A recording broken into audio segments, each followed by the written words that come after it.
تعلیم مکمل ہونے پر انہیں مسلمان ملکوں خصوصاً مشرق وسطی، ترکی، ایران اور ہندوستان بھیج دیا جاتا ہے۔ وہاں پہنچ کر یہ کسی بڑی مسجد میں نماز پڑھتے ہیں، پھر نمازیوں سے کہتے ہیں کہ وہ یورپی مسلمان ہیں۔ انہوں نے مصر کی جامع الازہر میں تعلیم پائی ہے اور مکمل عالم ہیں۔ یورپ میں اتنے اسلامی ادارے موجود نہیں کہ وہ تعلیم دے سکیں۔ وہ سر دست تنخواہ نہیں چاہتے، صرف کھانا، سر چھپانے کی جگہ درکار ہے۔ پھر وہ مؤذن پیش امام بچوں کے لیے قرآن پڑھانے کے طور پر اپنی خدمات پیش کرتے ہیں۔ تعلیمی ادارہ ہو تو اس میں استاد مقرر ہو جاتے ہیں، جمعہ کے خطبے تک دیتے ہیں۔ نواب صاحب کے انگریز مہمان نے انہیں یہ بتا کر حیران کر دیا کہ عظیم مدرسے کے بنیادی اہداف یہ ہیں: مسلمانوں کو روایات، ذکر کے وظیفوں اور نظری مسائل میں الجھا کر قرآن سے دور رکھا جائے۔ حضور اکرم صلی اللہ علیہ وآلہ وسلم کا درجہ جس طرح بھی ہو سکے گھٹایا جائے۔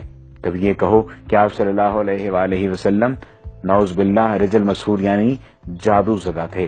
اس انگریز نے یہ انکشاف بھی کیا کہ 1920 میں رنگیلا رسول نامی کتاب راجپال سے اسی ادارے نے لکھوائی تھی۔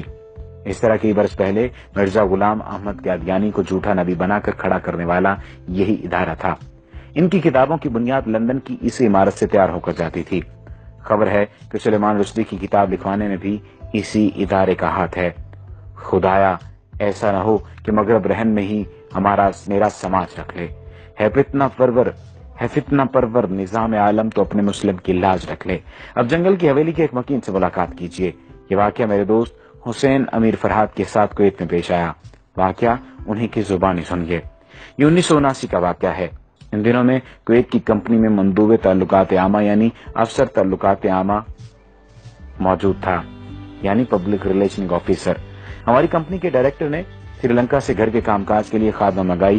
دوسرے دن مجھ سے کہا اس خادمہ کو واپس بھیج دو، وہ ہمارے کسی کام کی نہیں، کیونکہ عربی جانتی ہے نہ ہی انگریزی۔ میں اس کے دستاویزات لے کر متعلقہ جگہ پہنچا تو پتا چلا کہ فی الحال سری لنکن سفارت موجود نہیں، البتہ برطانوی سری لنکن باشندوں کے معاملات دیکھتے ہیں۔ برٹش کونسل میں استقبالیہ کلرک نے میرا کارڈ دیکھا تو مسٹر ولسن سے ملایا۔ وہ بڑے اتفاق سے ملے اور بٹھایا۔ جب اس نے اندازہ لگایا کہ میں بھارتی یا پاکستانی ہوں تو اردو میں کہا میں کیا خدمت کر سکتا ہوں۔ میں نے سری لنکن خادمہ کے متعلق بتایا تو اس نے کہا کوئی مسئلہ نہیں، اسے ہم رکھ لیں گے، آپ کو جو خرچ آیا وہ ہم ادا کریں گے۔ یہ بتاؤ کہاں کے رہنے والے ہو؟ میں نے کہا پاکستان۔ وہ بولا وہ تو بہت بڑا ملک ہے۔ میں نے کہا پشاور کا رہنے والا ہوں۔ پشتوں میں پوچھا کون سی جگہ؟ میں نے بتایا نوشہرہ۔ جب میں نے گاؤں کا نام بتایا تو اس کی آنکھوں میں عجیب چمک پیدا ہو گئی۔ پھر وہ مختلف لوگوں کو پوچھنے لگا۔ میں نے بتایا کہ کون مر گیا ہے اور کون زندہ ہے۔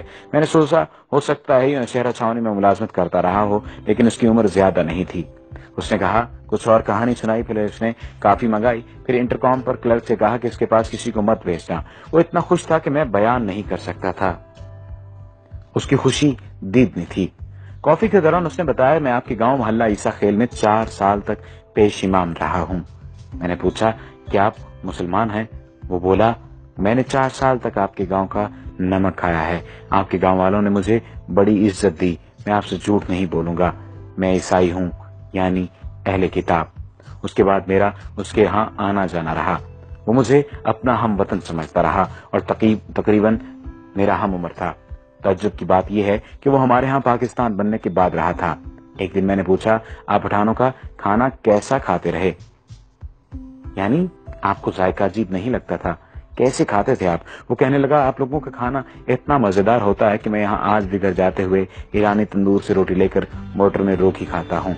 جب میں کویت سے پاکستان آ رہا تھا تو میں نے اس سے وہی سوال پوچھا جسے وہ ہمیشہ ٹالتا رہتا تھا۔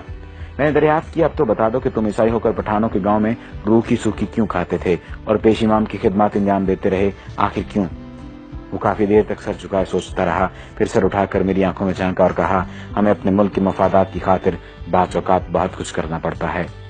ہمارے ہاں لندن کے مضافات میں ایک مرکز ہے جہاں شکل و شبہات دے کر انگریزوں کو بیرونی مذاہب اور زبانوں کی تعلیم دی جاتی ہے۔ وہاں سے فارغ التحصیل ہو کر پھر ہمیں مختلف علاقوں میں بھیجا جاتا ہے۔ گاؤں آ کر میں نے محلہ عیسیٰ خیل کے بزرگوں کو یہ واقعہ سنایا تو ایک بوڑھے طالب علم نے کہا مجھے شک پڑا تھا مگر سب کہہ رہے تھے کہ یہ چترالی ہے۔ وہاں اکثر چترالی مولوی پیش امام ہیں، وہ بھی گورے ہیں بالکل انگریزوں کی طرح۔